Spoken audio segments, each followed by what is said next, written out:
Welcome in DNAIF Ball Live show powered by AdCraft, custom apparel and merch. Your custom apparel, merch, and uniform expert since 1974, the best in the business.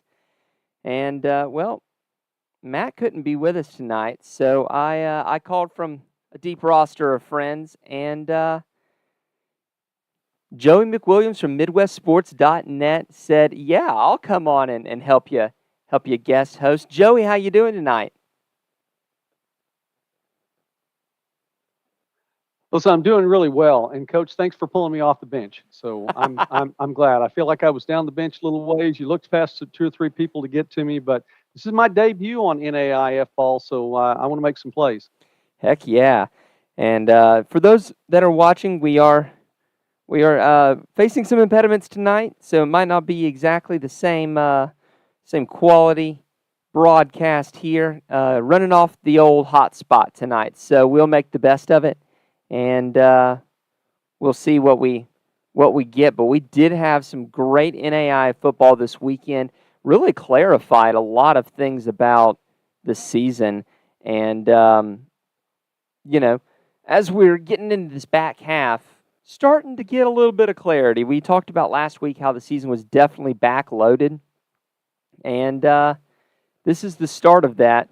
The early game this week was Lindsey Wilson and Campbellsville, and I'm going to say that was an absolute war.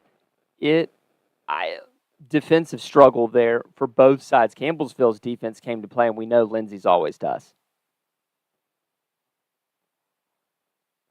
Absolutely, and it was one of a couple of games there too that faced teams that were very tight up into the top.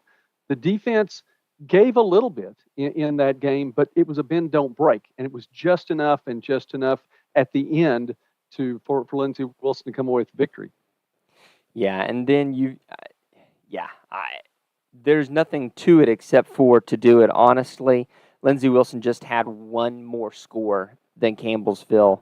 Really, honestly, is all there was to it. But the other 2:00 game, well, it was real fun. Friends Southwestern ended on this whale of a play.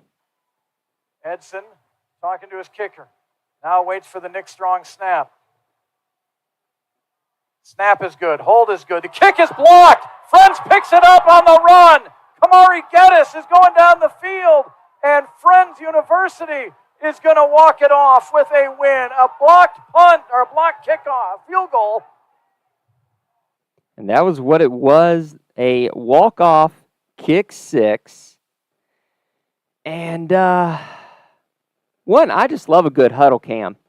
That doesn't quite catch all the action. Just thrills me to no end. With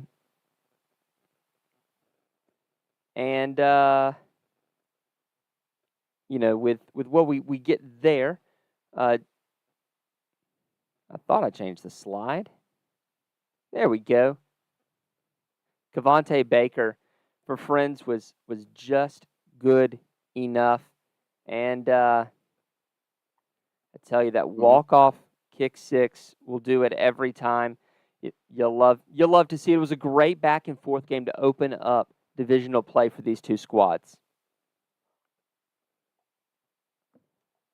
Well, it really was, and I think you saw the best from both these two teams. Of course, coming out of the divisional play against the Bissell, and I realized that there will be some restructuring of the Kessinger and the Bissell coming into the 2025 season. They're going to do this every 2 years. I think it's an interesting take. But that having been said, this really is the first big matchup for both of those teams. They both came ready, and this was one, Cory, that you talk about games in which people say, well, it's tough that somebody had to lose this game. It really is tough that somebody had to lose this game. Braden Howell did everything he could do and even put himself in amazing, I'm not going to say stroke of luck, but just an incredible defensive Herculean effort to make the block, and then, of course, the fortuitous bounce. That one I'll say was a great bounce because it was right in to get his hands. He took it in stride. He'll be running, Cory. Yeah, look, we never saw him actually finish running, so you could be right. Yeah. The other couple of games here, well, one of them not, but talk about this Indiana Wesleyan Taylor game. I swear, I don't know if there's anyone left on Indiana Wesleyan's schedule who has a snowball's chance of coming within 20 points of what the Wildcats are doing right now. They are just playing at an incredibly high level. They really are, and I think you're right. Now, you're not going to hear that from Coach Rohde by any stretch of the imagination. It's a one game at a time situation. They're 7-1. They have the bye week this week, and they'll get an opportunity off. Had a chance to visit with him, but then they're coming right back. 3 games, 2 of them at home. But you look at the 2 games that I mean, in the last 2 weeks, Taylor with that ground attack and the option look and what they could do. They were at QB3 by this time. And I thought the bye week, they might get a chance to get some quarterbacks back and healthy. I thought this would be a single-digit game. I was clearly wrong and admit it. You know, they've scored, 210-plus points in the last 4 games alone. And with a defense that's done its job, it's tough to think anyone really has a chance. Yeah, I mean, you look at what that Indiana Wesleyan defense did. You mentioned that Jake Halderman, 3 of 7, 18 yards that's Yeah. stupid. That's just dumb. Now I will say, go ahead. You know what you expected a little bit with the ground game being the strength, but still it's tough, and the defense they did their part. They didn't play down. They didn't let up at any point in time, and that really, I think, is a hallmark of what a good team that Indiana Wesleyan is, because it puts them in a place to do well. And then give full credit to, the Taylor defense. They forced 23 third and fourth downs. They just couldn't stop it. You had them in the corner and you let them out 15 times. That is, I don't think I've ever seen that many conversions in a single game. Well, and a big part of it too is just the way Indiana Wesleyan hung onto the ball. They did an amazing time of possession against a team that I'm sure went in trying to shorten the game. You got to think a Trojan offense is going to keep it 35, 40 minutes. Indiana Wesleyan won time of possession more than 31 minutes with the ball, and the offense just kept on fire. Like you said, just kept on firing, and you don't make it in first or second, you'll get it in third, and they didn't have to get rid of the ball very often. They just went down and scored and said, hey, we'll make long drive after long drive. Then we had a couple of close ones. Georgetown Cumberland was an absolute war. And honestly, I looked and poured over statistics. And the only real difference I could see was that Georgetown had about 8 yards per drive better starting field position over Cumberland. That's about all I can give you, other than the fact that Georgetown scored one more time than Cumberland at Tennessee did. Yeah, that one stat, other than that one stat, but you're exactly right. And you pour over these numbers and to try to find those things, I think you're right. I mean, defensive effort. This one was a little bit different. This one where the defense held sway a little bit more, maybe than a couple of the other games where they were low scoring and the defense gave a bend don't break. There wasn't a lot of bending even in this game as well. Georgetown now the only team in the Mid-South with an unblemished conference record at 2-0 in the league. Darius Neal, he continues to run the ball, and in a game like that, they gave it to him 20 times. Probably could have given it to him a little bit more. He took care of business, and he was responsible for both those scores. Then the late game was an absolute delight. And that'll be at Keiser, Southeastern. Keiser gets it. Again, this is one of those where Keiser scored one more time. Now, SEU had the game plan, I think, down pat. They were able to keep the ball for almost 35 minutes of game time. It's really hard to score if you do not have the football. However, was able to make 2 touchdowns and a field goal out of it. Yeah, Southeastern, and I was listening to you all talk last week about this one. It's going to be a difficult thing for Southeastern to do to break into the playoffs, but they have as a team put themselves in a position to do so. Of course, the first loss of the season, obviously first loss in the Sun Conference, but I think you give a lot of credit also to how Keiser handled this. It's just the fifth game of the season. They played a Keiser schedule to begin with a couple of those Division II teams, and then you have a game canceled on top of that with Hurricane Milton along the way.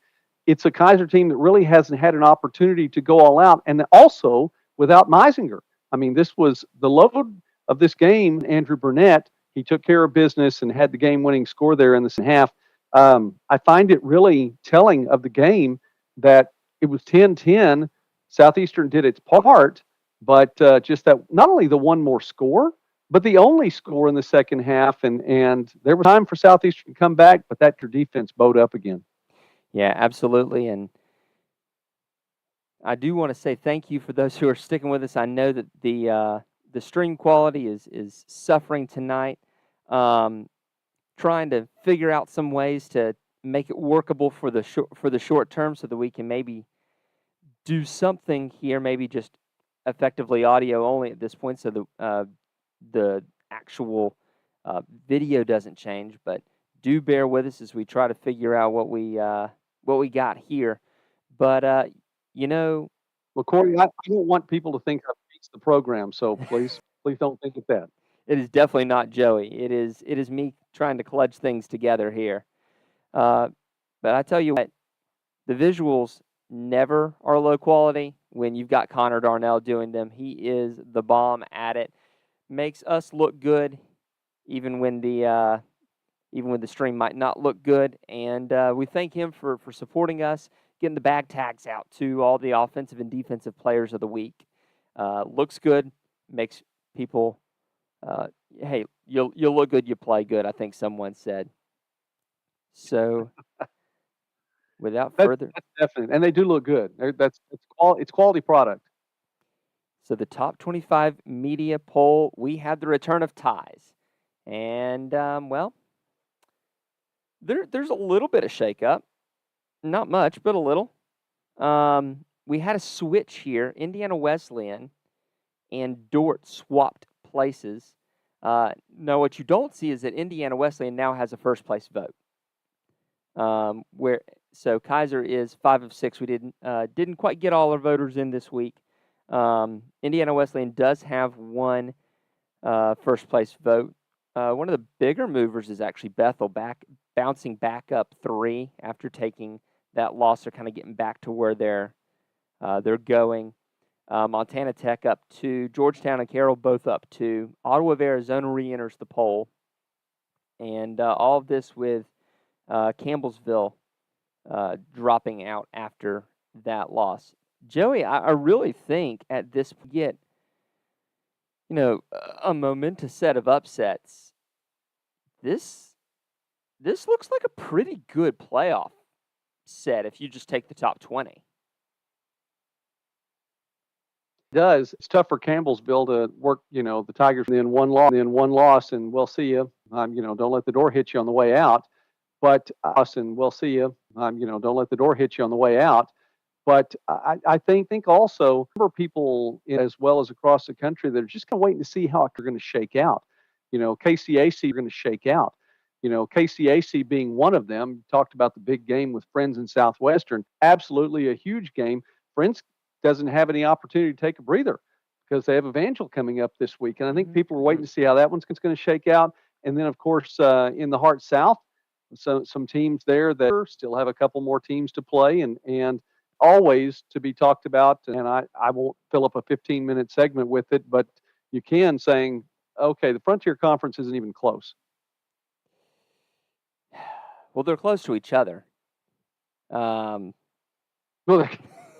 I mean, right? They won't be next year. They will not be next year. No, you are absolutely correct.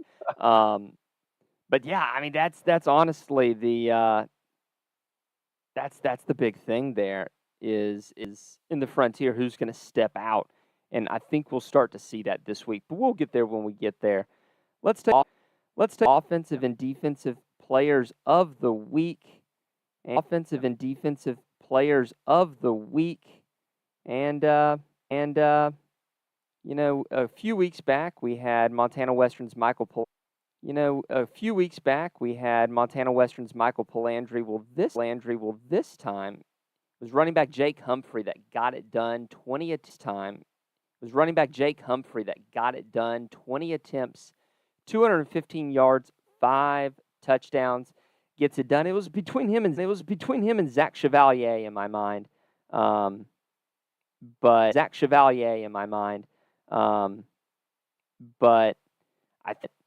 I think with Humphrey there, 200 yards on the ground is a Humphrey there, 200 yards on the ground is a whale of a performance.